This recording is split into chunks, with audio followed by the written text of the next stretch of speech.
guys. இப்போ இந்த வீடியோவில் நம்ம ஜாவாஸ்கிரிப்ட் யூஸ் பண்ணி எப்படி டெக்ஸ்டெல்லாம் எடிட் பண்ணுறோம் அப்படின்றத லாஸ்ட் வீடியோவில் பார்த்தோம் கரெக்டாக. ஸோ இப்போ என்ன பண்ண போகிறோம் அப்படின்னா அந்த டெக்ஸ்ட்டுக்கு சிஎஸ்எஸ் ஸ்டைல் வந்து எப்படி அப்ளை பண்ண போகிறோம் அப்படின்றத பார்க்கலாம். ஓகேங்களா. ஸோ நான் ஆல்ரெடி பண்ணியிருக்கேன். ஸோ பார்த்தீங்கன்னா தெரியும். ஓகேங்களா. ஸோ இந்த இடத்துல பார்த்தீங்கன்னா தெரியும். இது வந்து ஆல்ரெடி நம்ம HTML டேக் கரெக்டாக. ஸோ h1 டேக்கையும் p டேக்கையும் நான் ஆல்ரெடி செலக்ட் பண்ணி வச்சுருக்கேன். h1 document.getElementById யூஸ் பண்ணி. ஓகேங்களா. பேரா டேக்கும் சூஸ் பண்ணி வச்சுருக்கேன். ஸோ அதோட கண்டென்ட்டை கூட நான் எடிட் பண்ணி வச்சுருக்கேன். ஸோ நான் இப்போதைக்கு இது எல்லாமே எடுத்துடுறேன். எடுத்துகிட்டு இதுவும் எடுத்துடுறேன். ஓகேங்களா.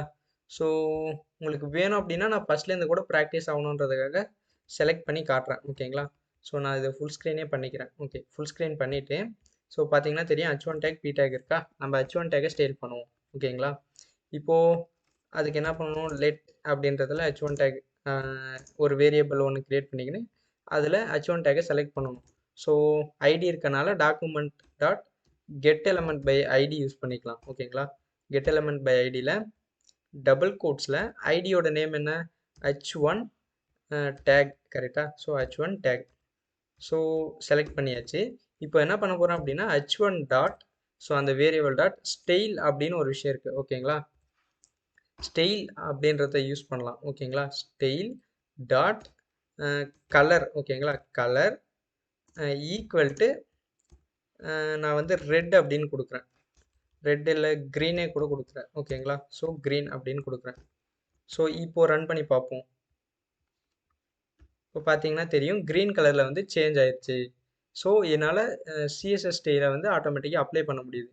ஸோ நான் இப்போது மினிமைஸ் பண்ணி காட்டுறேன். ஸோ இந்த இடத்துல ஓகேங்களா. ஸோ பார்த்தீங்கன்னா தெரியும் h1ஓட கலரை நம்ம ஜாவாஸ்கிரிப்ட் யூஸ் பண்ணி சேஞ்ச் பண்ணியிருக்கோம். ஓகேங்களா. ஸோ அதே மாதிரி நம்ம நிறைய எவ்வளோ வேணாலும் யூஸ் பண்ணிக்கலாம். h1 டாட்டு வேறு ஏதாவது கலர் சேஞ்ச் பண்ணியாச்சு. ஸோ பேக்ரவுண்ட் சேஞ்ச் பண்ணி பார்ப்போமே. h1 டாட் ஸ்டைல் அப்படின்றத யூஸ் பண்ணி ஸ்டைல் டாட் பேக்ரவுண்ட் கலர் பார்த்தீங்கன்னா இங்கேயே வரும் பேக்ரவுண்ட் கலர் அப்படின்னு. ஸோ ஈக்குவல் டு போட்டு நான் பேக்ரவுண்ட் கலர் வந்து க்ரீன்னா ப்ளூ கலர் கொடுத்து பார்ப்போம். ஸோ ஓகே, ப்ளூ கலர் கொடுத்துட்டோன்னா ஆட்டோமேட்டிக்காக ப்ளூ கலரில் வந்துட போகுது. ஓகேங்களா. ஸோ இன்னும் வேணும் அப்படின்னா நான் நெக்ஸ்ட்டு இன்னொரு ஸ்டைலிங் கூட பண்ணலாம். h1 dot style dot text align அப்படின்னு போட்டு ஈக்குவல் டு அப்படின்னு போட்டு டபுள் கோட்ஸில் சென்டர் அப்படின்னு போடுறேன். ஸோ பார்த்தீங்கன்னா சென்டர் ஆயிடுச்சு. ஓகேங்களா. ஸோ இப்போ என்னால் என்ன பண்ண முடியும் அப்படின்னா ஜாவாஸ்கிரிப்ட் யூஸ் பண்ணி சிஎஸ்எஸ் ஸ்டைலிங் வந்து ஆட் பண்ண முடியும். ஓகேங்களா. ஸோ ஜஸ்ட் எலமெண்ட்டை மட்டும் செலக்ட் பண்ணிக்கோங்க. செலக்ட் பண்ணிவிட்டு ஸ்டைல் அப்படின்ற இந்த ஒரு நேம் யூஸ் பண்ணிக்கோங்க. ஸ்டைல் அப்படின்றத யூஸ் பண்ணிவிட்டு உங்களுக்கு நார்மலான சிஎஸ்எஸ்ல கலர் வேணுமா, இல்லை பேக்ரவுண்ட் கலர் வேணுமா, டெக்ஸ்ட் அலைன் வேணுமா, ஸோ நார்மல் சிஎஸ்எஸ் எப்படி யூஸ் பண்ணுவீங்களோ அதே மாதிரி ஈக்குவல் சிம்பிள் போட்டு யூஸ் பண்ணிக்கலாம். ஓகேங்களா.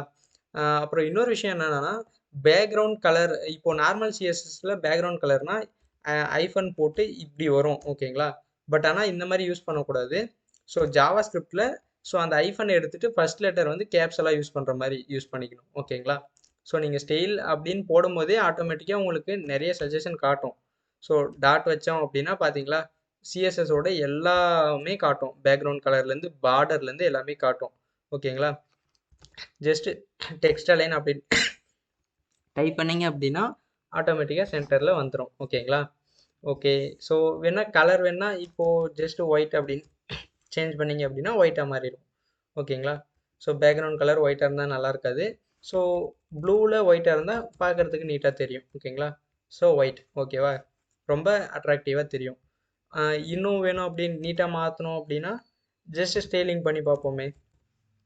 Style dot border radius. ஓகேங்களா. பார்டர் ரேடியஸ் அப்படின்றது வந்து ஒரு 10 பிக்சல் கொடுத்து பார்ப்போம். 10 பிக்சல் அதிகமாக இருக்கும். சரி பார்ப்போம். ஸோ இந்த மாதிரி வந்திருக்கு. Okay, just padding கொடுப்போமே.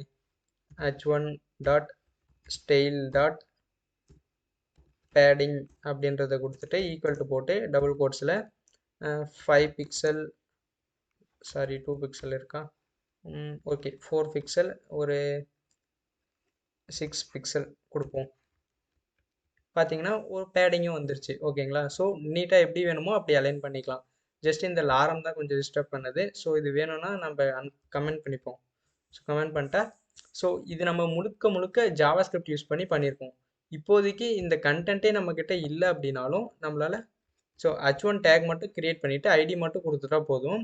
ஸோ கண்டென்ட்டை கூட நம்மளால் இங்கேயே பண்ண முடியும் ஓகேங்களா. Just h1 dot text content அப்படின்னு நான் சொல்லியிருக்கேன் இல்லையா. So equal to just hello world அப்படின்னு போட்டோம்னா ஆட்டோமேட்டிக்காக டெக்ஸ்ட் கண்டென்ட்டு அதுவே வந்துட போகுது. ஸோ ஒரு டேகை மட்டுமே கிரியேட் பண்ணிவிட்டு நம்மளால் அதை கம்ப்ளீட்டாக எடிட் பண்ண முடியும் ஓகேங்களா. ஸோ இப்போதைக்கு நம்ம இந்த மாதிரி மேனுவலாக எடிட் பண்ணுறோம். பட் ஃப்யூச்சரில் இதை நம்ம இந்த மாதிரி பண்ண மாட்டோம் ஓகேங்களா. ஸோ இந்த மாதிரி எடிட் பண்ணுறது ஃபுல்லாக வேல்யூவபிளாக இருக்கும். எப்படின்னா இப்போது ஒரு பட்டன் ஒன்று வச்சுருவோம். அந்த பட்டனை கிளிக் பண்ணும்போது எனக்கு இந்த மாதிரி ஸ்டைலிங்லாம் அப்ளை ஆகும். ஸோ அதை பார்க்குறதுக்கு அனிமேஷன் மாதிரி இருக்கும் ஓகேங்களா. ஸோ அந்த மாதிரி ஃப்யூச்சரில் பண்ணலாம். பட் இப்போதைக்கு நீங்கள் தெரிஞ்சுக்க வேண்டியது என்ன அப்படின்னா ஜாவாஸ்கிரிப்ட் யூஸ் பண்ணி நம்மளால் HTML கம்ப்ளீட்டாக எடிட் பண்ண முடியும் ஓகேங்களா. ஸோ இதே மாதிரி டிஃப்ரெண்ட்டாக பேராகிராஃப் டேக் அந்த மாதிரி எல்லா டேக்கும் நீங்கள் அப்ளை பண்ணி பாருங்கள்.